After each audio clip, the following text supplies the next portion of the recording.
Hi, this is Ralph again up at Eagle Mountain on beautiful Table Rock Lake at the first ranch of Yasarel, America, Yasarel.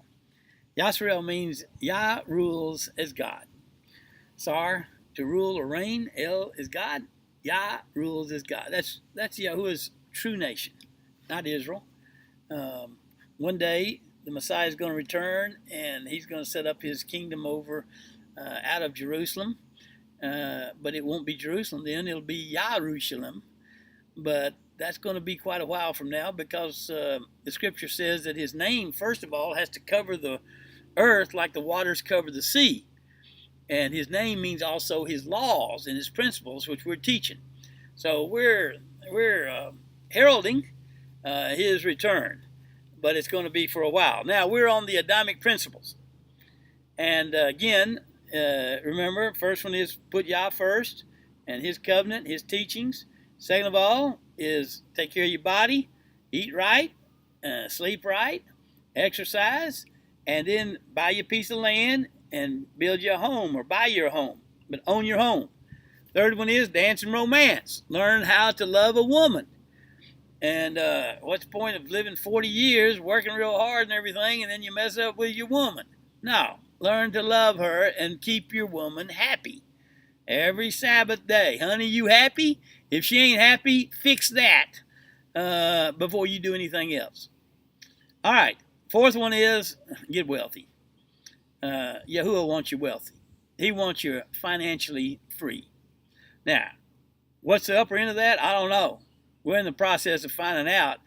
But you're going to see the wealthiest people in the world change from being like it is in the time of the pagans. It was all the enslavers and the wordless people and the sinners. They're the ones that made money.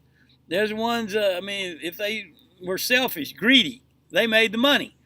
The good people and the lovers, the one that shared, well, they just, they just pour all their life. That's changing now. You're going to find the barbarians. The wealth is going to pour out of the hands of these pagan religions, and it's going to pour into the hands of Yasarel and the good people, the loving people, the people who share, the people who aren't, who don't have the head stuck up their back end, good people, loving people, like most of you. All right. We said in the last video how you can have at least 50 to 70% return on your investment every year. And you can do that fairly easy. And if you really want to do well, you can do 200, 300, 400%. Our companies worldwide last year did 417% ROI.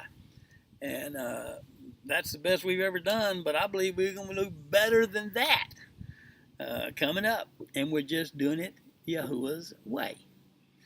Well, in the fifth Adamic word, it's really very special because it involves the earth and the environment. Now, this is going to be a very important Adamic principle for us. There's no reason for any yachty to have a junky house, to have a yard that looks like, some scrap metal part, look like a used car lot or an abandoned vehicle place. No, clean it up. Put it to use. Make it work. Let me read to you. This is the fifth Adamic principle, and it is so important to you becoming successful. And by the way, it's also important for you to keep a beautiful, intelligent woman happy at your side. Make the place beautiful. All right. For AHleleUW-YAH, disciple the pagan nations, stop their murdering of babies. That's ugly. Clean up their pollutions. Be first, clean up your own polluted thoughts, words, character, body, and your attitudes. Clean yourself up first. That's where it starts. Clean up what you think. Clean up what you speak. Clean up what you see. Clean up what you hear. Clean up the people you're around. Have some class. Conform yourself to our likeness by cleaning and beautifying yourself. Look, and I'll tell you, I'm a bad example in this. I'm just now getting to this part because I've been working on the scriptures so much, but that shouldn't be an excuse. I should have been doing it. I just simply say I've sinned. I haven't been a good example of it, but I'm going to be. And I'm working on that. Take care of yourself. Look good. You women, look good. There's parts of you that you can amplify. Any beautician can tell you that, and they can help you figure out what you need to do to augment your good parts and basically hide the other parts, So, yes, look good. Wear nice clothes. Comb your hair. Don't look like a ragamuffin. I mean, a lot of these Messianic and Jewish people, they look like they were drug in from the gutter somewhere. Frankly, they're an embarrassment. Well, I guess they're not an embarrassment to Yahuwah because they don't know Yahuwah. They don't preach about him, teach about him. So, I guess it's an embarrassment to the Lord God Almighty. Anyway, so conform yourself to his likeness, Yahuwah's likeness. Cleaning and beautify yourself. Beautify your home and land around you. Clean up your house, organize in the life of your family. Plant trees, colorful flowers, and green things. Live clean. Get yourself and then your family organized. Now, I want to show you in the future videos some of Eagle Mountain here because it is so beautiful. We're just here beside the lake cabin that we have. We're in the process of building a big 7-story AHleleUW-YAH house that'll have 49 luxury suites in it for you to come and bring your family and enjoy Eagle Mountain. Waterfall cascading in the foyer and a big plate glass window, 7 stories high overlooking this gorgeous lake. It's going to be beautiful. You're going to love it. And all around it on top is going to be a garden. We hope to make it the one of the most beautiful gardens in the entire world right here. That's all part of this 5th commandment. To worship in a garden, worship in beautiful places. All these churches, they spend all that money on these buildings and stuff, and some of them are quite nice inside, quite pretty, but they spend an enormous amount of money on those. If you're a yachty, we want to worship out in what we call Yahuwah's Cathedral. I'll show it up to you on Eagle Mountain. It's a walkway down between beautiful trees overhanging it, and it's an amazing cathedral of green, beautiful. And Yahuwah won't do everything for us, but he's done most of it. He set the trees in motion and the grass, and the rest of it's up to us to mow it, keep it looking nice, and to get the dead wood out, and then to plant flowers and flowering bushes. And in the original, flowering plants were in every place. They were all over the place, flowering trees and plants. All right, then he says, take responsibility for our earth, beginning with your own lands. Protect our beauty, air, the land, the waters, the seas, the animals, the fresh water, and all living things. Keep clean. Manage and protect the wildlife and everything that moves both in the skies above and upon the land itself, and even over the entire earth. Build gardens of worship to me. All right. Now, can I talk to you about something? We've just started a political party called American Barbarians. We envision having a barbarian party in every nation of the world, so people get to have a worldwide, concept of the barbarians. Barbarians means sons of the Son of Yah. And so, hopefully they'll get to know who we are. We are protectors of this earth. Yes, we're protectors of women and children first. That's right. That's already in the covenant that we're supposed to do that. But in these AHdamic principles, it is our job to protect the earth. Now, Rafa's taking it personally. And if I go down fighting, I hope you take it personally too, because this is, there's a lot of money people are making off of building nuclear weapons. Now, I don't like bombs of any kind, because bombs just indiscriminately blow people up. And, you know, what we use to protect ourselves is we use rifles and handguns, shotguns, something you can control. You know, we will use grenades occasionally if we know that everybody on the other side of the rock is our enemy trying to kill us. But we don't even like those, because we don't like killing people at all. What we like is rifles and pistols, so we can shoot them in the leg, incapacitate them, take their weapon out of their hands, and then we can rehabilitate them, or at least try to.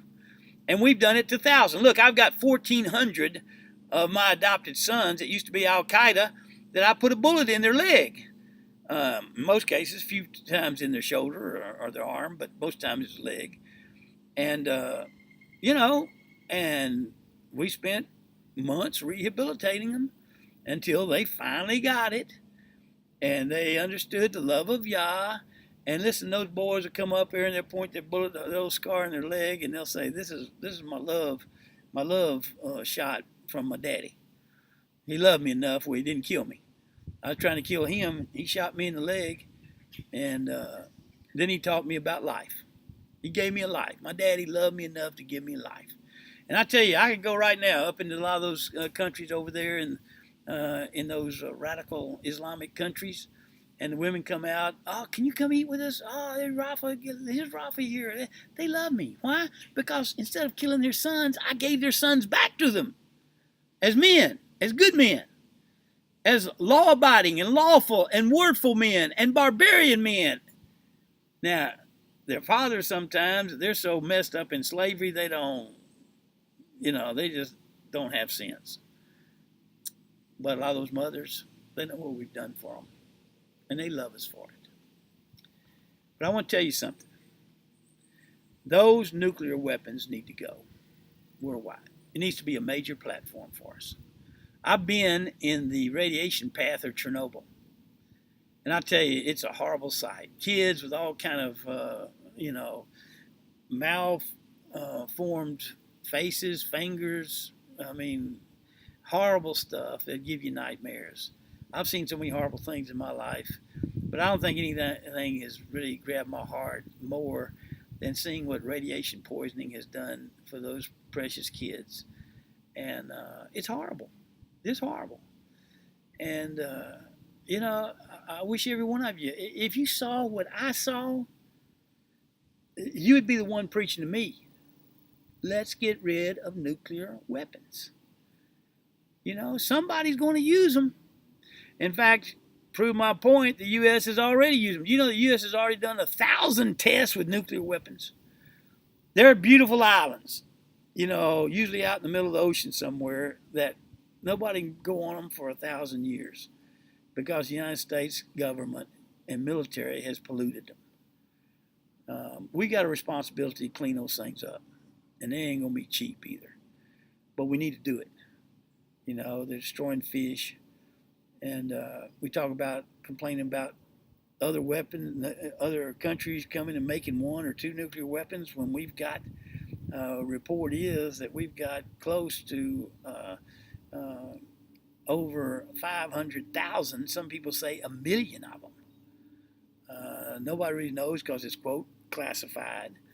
But we're going to declassify it, and we're going to destroy every nuclear weapon America has. And then we're going to go to other countries. And we're going to start with our closest allies, those in NATO, and say, destroy your weapons. In fact, I'd like for them to start destroying them while we're doing ours. You see, here's why. I know a lot of people say, well, you're going to leave America defenseless. No, we're not. We got smart weapons. We still can beat the whole world with just the weapons that we have and the guidance systems we have with our satellite system, everything. No, we're not going to leave it defenseless. That's not of Yahuwah, for us not to defend our families. But tell me, so you get in a war with who? Even if it's not America, just Pakistan, India. you know, or maybe it's Iran and Israel, whatever kind of thing. Doesn't really matter. Because they throw more than a couple of nuclear weapons. In fact, some people say we really don't know what it'll be. These modern nuclear weapons are like 1,000 times more powerful than the ones that that America threw on Japan in Hiroshima and Nagasaki. It doesn't matter where it happens. They're going to get up there in the jet stream. It's going to take maybe 3-4 days, maybe a week to circle the earth, and they're going to start, that radiation going to start falling down on every land, and it's going to kill every leaf, every blade of grass, every green thing in the entire world, and within 3 months there's going to be no life left anywhere. What, you want to, oh, you say, well, I got an underground bunker. How long are you going to live there before you're going to want to come out? Before you're going to go nuts living by yourself in an underground bunker? Really? See, wake up. This is a war nobody wins. Everybody loses. Doesn't matter where you are. So let's be an example for it. And I know right now we're getting death threats. You know, there's people that make millions of dollars off making nuclear weapons. And I get death threats all the time from them. See this? It's white hair. I'm old enough to speak my mind, and I do. Time for the nuclear weapons to go. Protect the earth. That's what the fifth of the AHdamic Principles are. Because if we don't stand up and do it, and I'm going to need your help to do this. Rafa ain't going to be able to do it by himself. But I'll tell you what, I'll die trying. I'm going to live free. I want the earth to live free. I'm going to do the best I can to be a responsible citizen of the United States. But most important to me is to be a responsible citizen of Yisrael, the worldwide nation within the nations that honors Yah and his word first. Let's protect the earth. Let's have an earth that's beautiful so that our children and our children's children can even enjoy a greater life than we've ever had. A place of beauty, a place with gardens everywhere. Most of you that have ever been to Switzerland or Austria, you know how beautiful it is. They plant flowers just to plant them. You know, Holland does the same thing. I love that about so many places in Europe. We ought to do it here in America. We ought to plant flowers just to plant flowers, to make it beautiful. Because when we do, Yahuwah smiles. This is Rafa. I hope it blessed you today.